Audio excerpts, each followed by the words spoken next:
For as long as people have been able to make films, they've been making them about real people. The first motion picture was made in 1888, and by 1900 the first biographical film was already made. As the years rolled on and Hollywood increased in scope and influence, the biographical film, or biopic as it's more commonly known, became commonplace. I mean, it makes sense. It's a lot easier to convince audiences to see a movie when they already have some awareness about the subject. And in the 125 years since the first biopic was made, a lot of audiences have seen a lot of movies about a lot of people. Now, even though the genre seems limiting, there are a lot of eclectic ways these films differentiate themselves from one another. There are the ones that pride themselves on their accuracy, and then there are the ones that really stretch the use of creative license. There are the films where a performer disappears into the subject, and then there are the films where it seems like the actor didn't do a second of research. There's the kind of movies where you find yourself somehow rooting for a terrible director to finish his masterpiece, and then there's the kind of movies where you're horrified when an amazing comedian finishes his milkshake.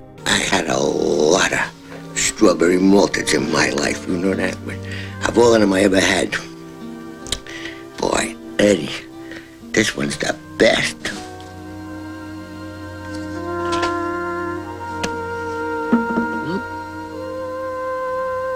Ultimately, when it comes down to biopics, it really comes down to those that are good and those that are bad. And boy, have there been a lot of bad ones. Movies that for whatever reason failed their subject on some level.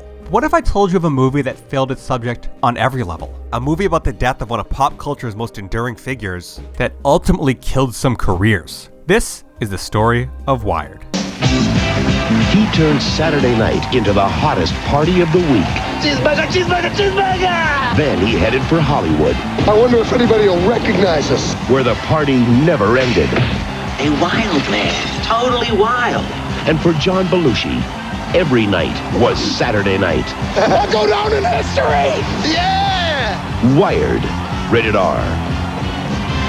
In the 1970s, there were few entertainers more popular than John Belushi. The comedian first gained national prominence in 1975 as one of the original Saturday Night Live not ready for primetime players. In his 4 seasons on SNL, Belushi cemented himself as one of the most popular cast members in the history of the show. He was a comedic force of nature, and even in a show where seemingly anything could happen, Belushi still brought an element of danger.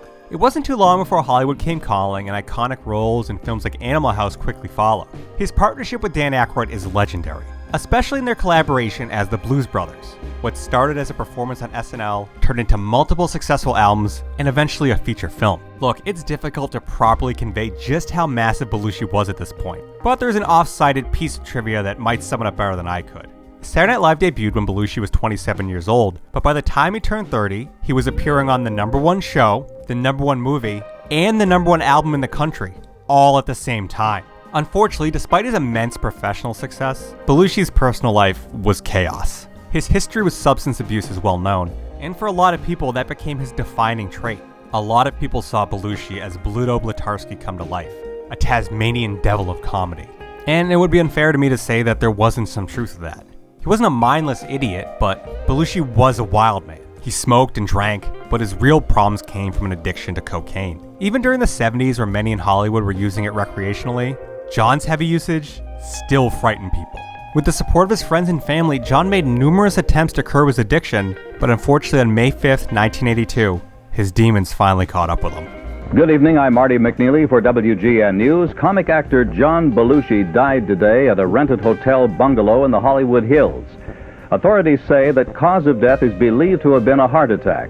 Fire department medics said they were called to the hotel, where they found Belushi unconscious and choking. In hindsight, we now know that Belushi didn't die of any natural causes. He died from an overdose of cocaine and heroin administered by a woman named Kathy Smith. Belushi's death was a wake-up call for many in the entertainment industry. Robin Williams was with Belushi hours before he died, and that death scared him into sobriety. If it could happen to Belushi, it could happen to anyone. It seems silly to say now, but a lot of people thought that Belushi was indestructible. Hell, Dan Aykroyd had nicknamed him the Albanian Oak. But at 33 years old, John had appeared to finally self-destruct. His friends and family knew John's death was a real possibility, but still there were strange circumstances surrounding it that gave them pause. Kathy Smith's role in his death was very suspicious. She was by her own admission the last person to see him alive, and rumors began to swirl that she was somehow connected to the Los Angeles Police Department. With those stories and many more out there, John's widow Judith wanted to find out the truth, so she looked for someone to investigate it.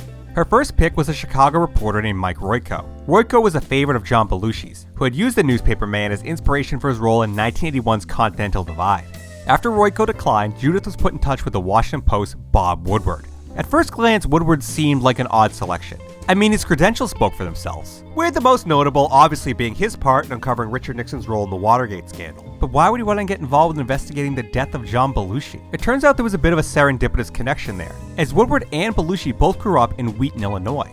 To help the investigation, Judith reached out to John's friends and colleagues and helped Woodward connect with them. Finally, on June 4th, 1984, Bob Woodward released his book, Wired: The Short Life and Fast Times of John Belushi.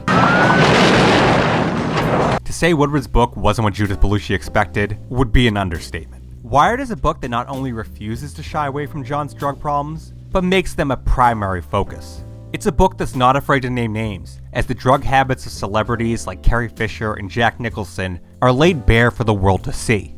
The book reads like an indictment of drugs in Hollywood as a whole, and really goes after those Woodward feels enabled John. As you would imagine, those close to Belushi were furious. Aside from their offense at being portrayed as enablers, they felt that the book wasn't interested in John Belushi the man, it was interested in John Belushi the drug addict. In his book Giant of the Senate, former SNL writer Al Franken quoted a joke by his writing partner Tom Davis. Tom said it was like if someone titled your college yearbook Puked, and all it talked about was who puked and when they puked and what they puked. No one read Dickens for the first time, no one learned chemistry, no one fell in love, everyone just puked. Judith Belushi, Dan Aykroyd, and Belushi's manager Bernie Brillstein were the most vocal in their criticism of the book. Aykroyd called the book trash, while Judith attempted to get publication of the book stopped over the unauthorized use of some photos. Judith felt Woodward had taken advantage of her and was incredibly upset, telling Rolling Stone magazine, quote, "I learned that Bob was a very joyless man, and I don't think he could ever see what made John happy. Also, I don't think he could see our relationship. He's had 2 divorces, and he's the kind of guy who shares more with someone at the office than with his wife. I don't think he believed we really loved each other. I also don't think he believed I really knew John." Woodward stood by his reporting. He was adamant that any accusations against him were by those unwilling to admit to themselves just how involved they were in Belushi's demise. He maintained that he had investigated the possibility that Kathy Smith was involved in the LAPD, but there wasn't enough evidence. As for the allegations from Judith, they didn't do enough to portray John in a positive light. He told the Winston-Salem Journal that it wasn't for a lack of trying. As a reporter, I spent a lot of time trying to pull things out of Judith Belushi, he remembers. She would share portions of her diaries with him, and I was on the phone saying, "Read me, tell me." It would come to things like this, referring to a particularly depressed passage. Maybe she didn't write the good times in her diaries that much. Woodward's researcher John Anderson also told Rolling Stone that they didn't write about the good John because nobody wanted to talk to them about the good John. As for the response from the literary world, Not great, Bob! there were positive reviews of the book, but most coverage I found skewed negative. I think Mike Boone of the Montreal Gazette's criticisms summed it up the best. If you want to know why John Belushi lived a suicidal lifestyle, what motivated a man to burn out his career, his marriage, and ultimately his life, Wired won't be too much help. Woodward was adamant that the book was factual, and that's true, but that's really all it had going for it. As an unnamed associate of his said in the previously mentioned Rolling Stone article, I suspect Bob saw the Belushi book as a challenge. I think he was intrigued by the idea of exploring the dark side of someone else's soul, but there's a problem. Bob isn't all that introspective. He's a wonderful machine for gathering facts. He's not good at insight. In this case, he wanted to go beyond the facts, and he just couldn't. He couldn't see. The gray areas were too immense, and the facts about Belushi became his only refuge. And there are some fair questions regarding those facts. Author Tanner Colby helped Judith Belushi write a biography on John in the 2000s, and during his research he noticed something odd about Woodward's reporting. As he outlined in an article for Slate.com, it wasn't that Woodward lied or made stuff up, it's more he would remove context. Colby cites several examples, but there's one in the book I think I found on my own. In the book, Woodward talks about the Blues Brothers movie in a pretty bizarre way. His writing on the film makes it seem like it was a box office bomb nobody liked. He cites only negative reviews about the film and articles about its overblown budget, but doesn't cite one of the countless positive reviews or mention the fact the movie grossed over $100 million. It's not that Woodward is lying, but it definitely supports Colby's argument that he massaged the truth. As to why Woodward reported it in that way, the theory I saw bandied about most was that he was in over his head. He had virtually no experience with Hollywood, drugs, or comedians, and wasn't equipped to report on this kind of story. And then there's comedian Tim Kaczynski's theory that was printed in the book Live from New York. My theory on Bob Woodward and John Belushi goes like this. They're both from the same town. Woodward, he's like Salieri. No matter what the fuck he did, all the President's Men, winning the Pulitzer, whatever. Unfortunately, he grew up in the same town where John Belushi grew up, and so he's always going to be number 2, and that's why he wrote Wired.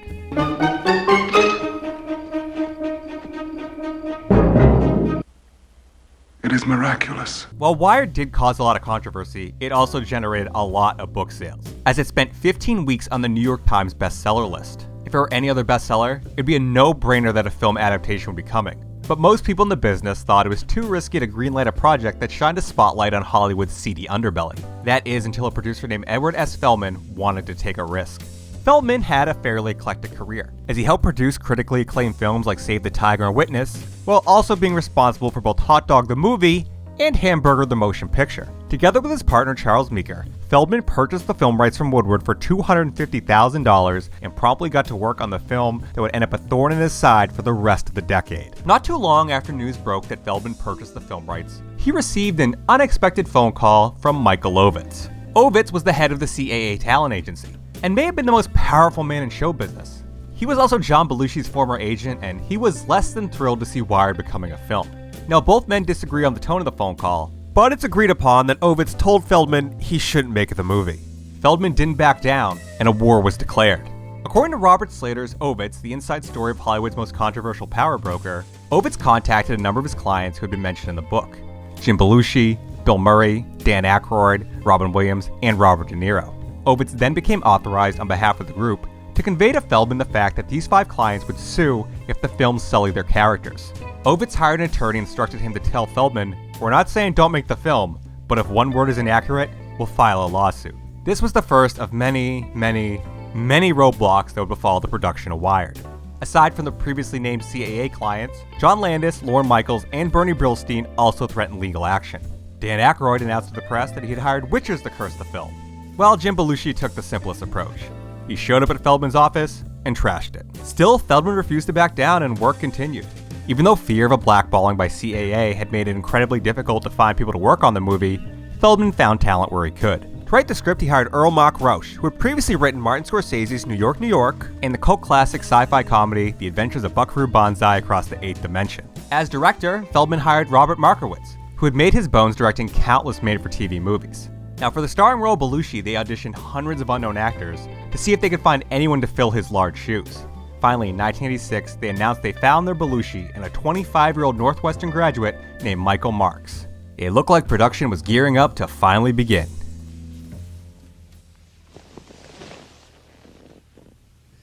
What are you doing?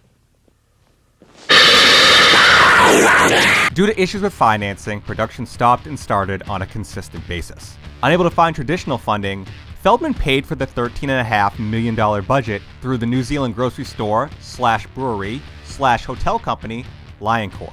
Lioncourt was just making the film as a tax write-off, and the complexities of that led to frequent production delays. By the time it was all settled, director Robert Markowitz left the project due to scheduling conflicts, and a new director named Larry Pierce was brought in.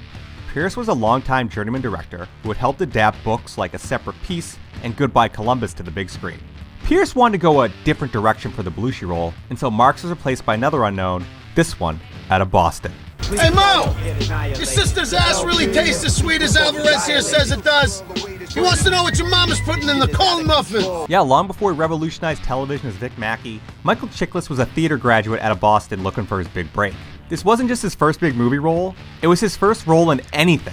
He'd been fighting to play John Belushi for quite some time, as he'd been called back hundreds of times to audition throughout the film's troubled pre-production. The rest of the movie was filled out with a mix of character actors and relative unknowns, including Patty DeArmonville as Kathy Smith, Lucinda Janney as Judith Belushi, and Gary Grooms as Dan Aykroyd. Now, it is curious that Aykroyd threatened legal action, and yet was still depicted in the movie. The only explanation I could find came from Larry Pierce, who claimed that because Aykroyd was a public figure, it was hard for him to fight the portrayal like others did. That's why in this film, Bernie Brillstein isn't Bernie Brillstein. He's Arnie Fromson, and he's played by the pride of Cambridge, Massachusetts, Alex Rocco. Rounding out the cast were 2 characters that would tip the hand of the, curious creative direction the film was taking. Ray Sharkey, who personally I loved as mob boss Sonny Steelgrave from the awesome first season of the cop show Wise Guy, played John Belushi's guardian angel, named Angel. And character actor and soon-to-be That Guy Hall of Famer J.T. Walsh joined the film as Bob Woodward. Finally, after so many starts and stops, filming began on May 16, 1988. The movie was being made, and there was nothing anyone could do about it. Wired is the story of the drug-drenched short life and fast times of John Belushi. It's based on Bob Woodward's scathing book about a man out of control and the people around him who either couldn't or wouldn't help. Belushi's friends, many of whom were painted unsympathetically in the book, detested it, and they hate the idea of a film even more. I hope it never gets seen, and I'm going to hurl all the negative energy I can and muster all my hell energy to hurl against them. So my thunderbolts are out. Yeah, the controversy was not dying down, and this was news to the film star. A self-professed theater rat, Chiklis had no idea what he had signed up for. In an article for Best Life magazine, he explained how he found out. 2 months into production, we had spent a day shooting Blues Brothers concert footage, and MTV had been on set to do a report. Right after the segment aired, John's camp came on and basically said that everyone involved in the film had curses upon them. I just sat there and went, what? I'll never forget that moment. I was devastated. My first calls went to the producer and director. What the hell's going on? I asked, freaked out. You guys gotta let me in on this. That's when they told me about the controversy and that I was in for a ride. Against all odds, the film was finished. Not only that, but when a sneak preview of the movie was held, the early buzz was that it was actually good. Bob Woodward was allegedly so thrilled with the film that he kissed Edward Feldman. The hard part was done. They made a movie. All they needed now was to find a distributor. The comedy of errors continued as Wired had an absurdly difficult time finding anyone to release the film. Several different distributors backed out, which Feldman and Woodward blamed CAA for. They claimed the agency was exerting pressure on distributors to prevent the film's release. Feldman went as far as to compare the backlash to Wired to Martin Scorsese's controversial film The Last Temptation of Christ. Those in the anti-Wired camp scoffed at the notion. They felt that the film was having trouble finding a distributor because nobody wanted to see it. As Bernie Brillstein said in an article for the Shreveport Times, power and friendship only go so far in this town. If someone thinks he could make a buck, he'd work with Adolf Hitler. He would go on to say in other interviews that he thought Feldman was just trying to sell the movie by leaning heavily into a "this is the movie Hollywood doesn't want you to see" angle. Well, despite the alleged best efforts of Michael Ovitz, Judy Belushi, and the occult connections of Dan Aykroyd, Taurus Entertainment finally agreed to release the movie. On August 25, 1989, 5 years after he purchased the film rights, Edward Feldman finally brought Wired to the big screen. You know we should get for this movie? John Belushi. Leo, he's dead. I mean, I know everybody's made lousy movies. I mean, who hasn't made a stiff now and then? Leo, you don't seem to understand me. John Belushi is really dead. Wired is not your regular biopic. Instead of a chronological examination of John Belushi's life, Wired chooses to jump across not just timelines, but metaphysical planes of existence. There are 3 main stories going on at once. The first are the glimpses into John Belushi's life, his marriage to Judith, his big screen efforts, and his time spent on Saturday Night Live. Oh, we'll come back to that part later. Storyline 2 takes place in the present day, and follows Bob Woodward during the reporting process of Wired, as he interviews Belushi's friends and colleagues. And then there is the final storyline, which is centered around a deceased John Belushi driving around in a taxi with an angel as he tries to make sense of his own death. All the storylines culminate in one impassioned scene where Bob Woodward interviews John Belushi during Belushi's overdose and watches him die. Now, usually when I cover movies on this channel, this is the part where I offer my review of the film. However, I'm reminded of the old adage that if you have nothing nice to say, don't say anything at all. So thanks for watching. If you liked the video, please hit the like button. And if you're interested in seeing more, please hit subscribe. And holy this might be the worst movie I've ever seen. Let's get the positive stuff out of the way. It'll be quick. Michael Chiklis isn't terrible in this. He was able to replicate a lot of Belushi's mannerisms pretty well. In fact, the acting in this movie isn't a big complaint of mine. I don't think any of the actors are egregiously terrible. Well, except for one. Ray Sharkey, an Italian from Brooklyn, plays the Hispanic character Angel and makes him sound like a combination of Razor Ramon and Agador Spartacus. It's already insane enough to add a guardian angel to a biopic, but did they need to have him cha-cha in the background? Aside from Razor Ray Sharkey, the acting wasn't my biggest issue with the movie. My biggest issue was every other fucking part of it. The structure of the movie is so confusing as it jumps from year to year and timeline to timeline with no sense of why we're there. The movie expects viewers to remember very detailed anecdotes from the book while also info dumping on you in the least graceful way possible. It's the kind of movie where someone says something like this. Animal House was a 1978 movie. That was really the last hit. It's 1982. We need a hit, and we need it now. It's written as an anti-drug movie, but has the frantic energy of a coke user quartering you to talk about their favorite Fleetwood Mac song. The movie looks like crap too. I don't know where the $13 million budget for the movie went. It certainly wasn't to hire comedy writers for the SNL scenes. The filmmakers were denied the rights to remake sketches, and so they had to try and do their best to create their own. I defy you to watch this and not feel like you owe Aaron Sorkin an apology for making fun of Studio 60 on the Sunset Strip. And now he's just pulled a hot dog out of his kimono. Oh, look at the size of that wiener. That's the biggest wiener I've ever seen. The Woodward storyline is gross because they attempt to steer into the controversy of the book, even going so far as having John Belushi accuse Woodward of trying to cash in on his name. And ultimately, where the movie fails hardest is that portrayal of John Belushi. In the Angel storyline, which in theory would show John's growth as he comes to terms with his death, he is dealt one humiliation after another. He spends most of his time begging to be brought back to life, while also having to experience his own autopsy, be removed from his coffin because he's too fat, and be told he has a chance of coming back to Earth, only to lose that chance in a game of pinball. Chiklis does the best that he could, but if you watch that film, you were just left thinking that John Belushi was a selfish, whiny, pathetic drug addict. But you know what? I guess he kinda loved his wife. I am not alone in my feelings of this movie, as it was soundly rejected by critics. One paper called it relentlessly depressing, and future Washington Post film critic Rita Kempley said of the film, "Wired is a biography without an ounce of soul or a shred of dignity." Congratulations to those writers on being able to quickly summarize their points, while I ended up ranting like an angry 2000s YouTuber. While the controversy regarding the book led to high book sales, Wired the movie was an all-time box office bomb. In Edward S Feldman's autobiography, Tell Me How You Love the Picture, he noted that of the 1,200 theaters that showed Wired that opening weekend, only 5 of them made over $1,000. Well, you know, they made the movie, it didn't work, but at least the worst was over. Wired was later released on VHS, but quickly went out of print. It has never been released on DVD, and I don't think it's streaming anywhere. Larry Pierce would never direct another feature film again, as he transitioned to directing mainly made-for-TV movies. He stands by his decision to direct Wired, and thought it was an important film to make to show kids the dangers of drugs. The movie seemingly ended the career of screenwriter Earl Mark Rausch, who said in an interview with World Watch 1 in January 2022 that in hindsight, I shouldn't have touched it, but it wasn't easy for me to walk away.